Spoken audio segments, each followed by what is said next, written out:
Online Gigs version 4 automates the booking and promotional process for bands, booking agents, record companies, and music managers. Online Gigs does it all for you, from finding the right venue to automatically reminding your fans about upcoming performances right on their cell phones. Get a free Online Gigs 1-month subscription gift certificate, a $20 value, during New York and Los Angeles Music Talk sessions, or visit their website at www.onlinegigs.com.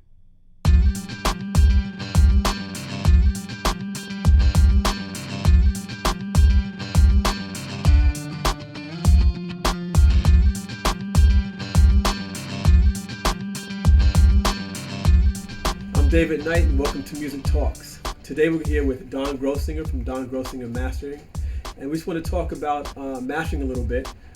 It's always been my belief that artists, whether you're a major artist or an independent artist, should always master your music. It puts that spit shine on it, as far as I'm concerned. It makes it sound really polished, really clean. It removes the flat sounding element after your mix.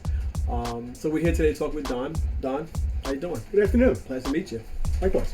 Just want to ask you a couple of questions just about mastering. I want to take some of the mystery out of the mastering process. First, how long have you been mastering? I've been mastering for approximately 25 years now. I got started in the early 80s and basically started the way traditional studios bring their engineers up, started sweeping the floors, taking out the garbage, moved up to a tape copy room, to an apprentice situation, and finally to a full mastering situation. Right. And I've been doing it pretty much ever since. Wow. Before mastering, or before I should say doing it on your own, what were some of the companies that you worked for? Well, before mastering, I worked in a wide variety of music-related industry situations. I was a live sound engineer and did sound for a lot of jazz artists, Dizzy Gillespie, McCoy Tyner, Zoot Sims, a lot of jazz guys, rock and roll for Nils Lofgren, and folk for David Bromberg and Townes Van Zandt. And This was all live recording? all live, yeah, live sound and lights too, actually. Right. I worked in radio as a DJ on a commercial radio station, and I still have a radio show on WBAI FM in New York, which I like to continue to do to maintain touch with that aspect of it. Sure. I've managed my own businesses before, just done all sorts of things. We had a stage crew ushering and security company that did hundreds of concerts in Washington, D.C. Wow. So you're pretty you're pretty in depth with music and the music industry as a whole. I've almost been doing nothing else since I wanted to be in this business. I was just completely taken with it. I've wanted to do this, and I've been doing almost nothing but music since 1970. Wow, that's good. Who are some of the artists that you mastered? I've mastered for Christina Aguilera, for the Maroon 5. I've cut vinyl records for Brian Wilson's Smile Project. I've cut 10 Rolling Stones albums, classic albums, Get Your Ya-Ya's Out, and Wow. Beggar's Banquet, and Aftermath, and all those classic albums from the 60s in the latest versions. I've done work for all sorts of people in all sorts of genres of music. Like some of the dance stuff you said you're doing as well, part of the dance stuff. Yeah. And the hip hop. Dance, hip hop. I used to basically I feel almost like I owned the dance charts. I had up to 35% of Billboard's club play charts on a weekly basis. I used to do all the music for Strictly Rhythm, for Groovalicious, for Roger Sanchez, for all the various producers, Armand Van Helden. Names escape me at the moment. I understand. And in terms of hip hop, I cut vinyl for the first two Public Enemy albums.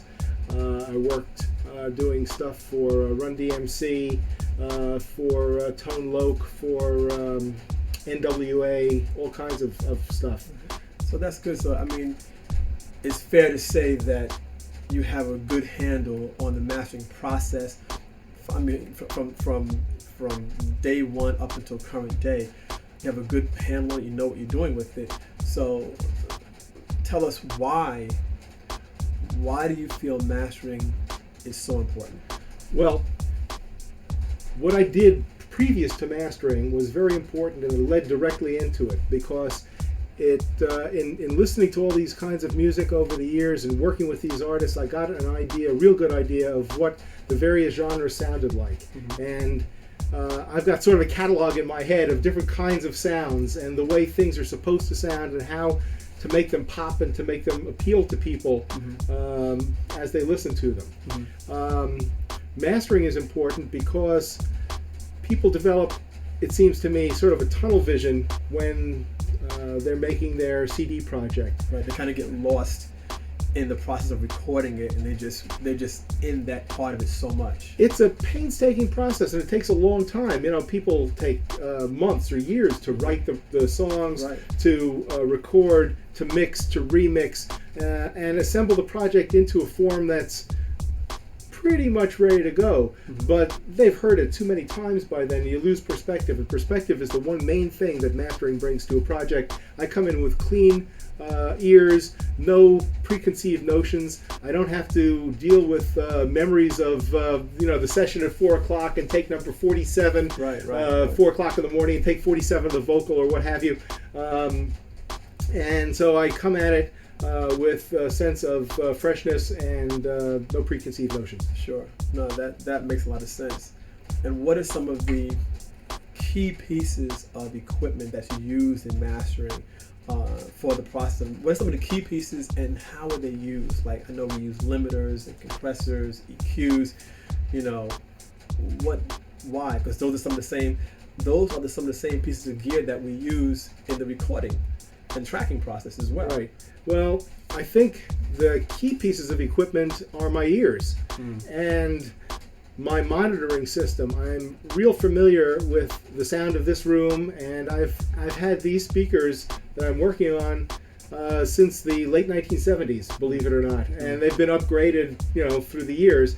But I'm just real familiar with how they sound, and so I can make educated decisions as to how and why to change particular sound of a particular project to make it optimal, to make it sound as good as it possibly can given the recording I have to deal with. Right. Now, after what you have to do is you sit and you listen very carefully to the work that's presented to you, and then you can choose from a palette of pieces of gear, be they equalizers or compressors or limiters or enhancement type devices, to realize your vision.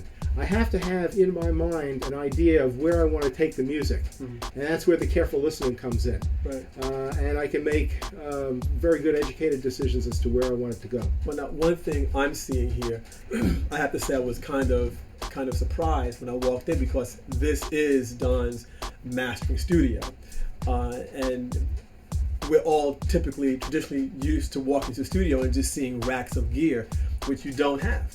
I mean, you have your computer monitor, you have your power amps, and your speakers, and that's what you do. Do you find that there's a difference between using the outboard gear versus the software, which I believe is what you're using primarily? Yeah, I am using software, and I've mastered using all kinds of equipment, hardware and software, and I've used, I think, most of the various pieces of gear that's available in the marketplace at one time or another. And since I've been doing this for a long time, I've got a long history of using all this stuff.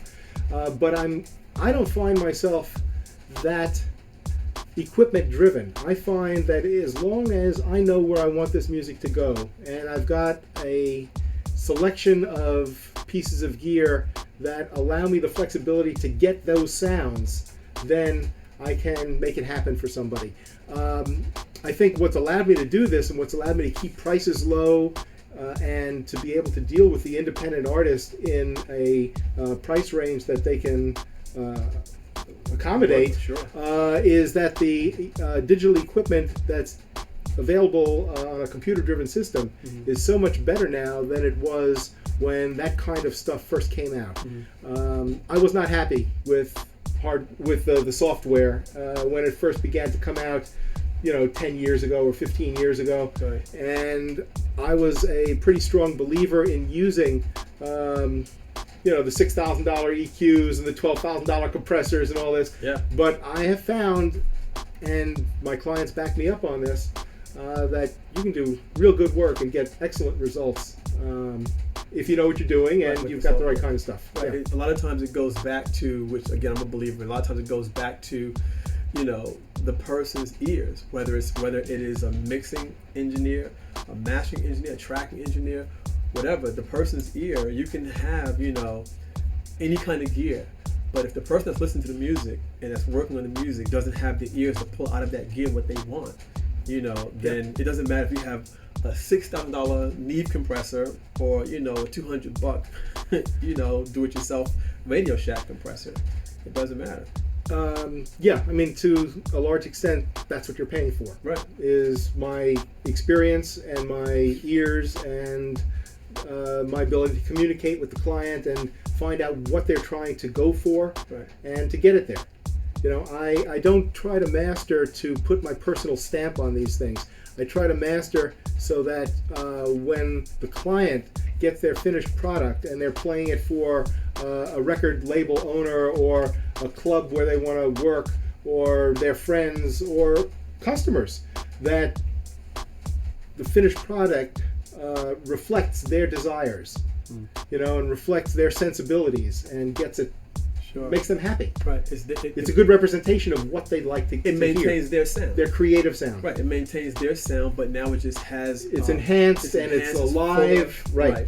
That makes sense. Yeah. So on that note, then, what would be some of the disadvantages of not mastering? Because I know there's so many artists out there who don't go through the mastering process, be it they don't believe in it or be it they may not have the funds for it. But to me, if you don't have the funds for it, you should try to find a way, creative financing, you find the money to do this because it's important. Yeah. It's important just across to make your music sound as professional, as polished as it possibly can.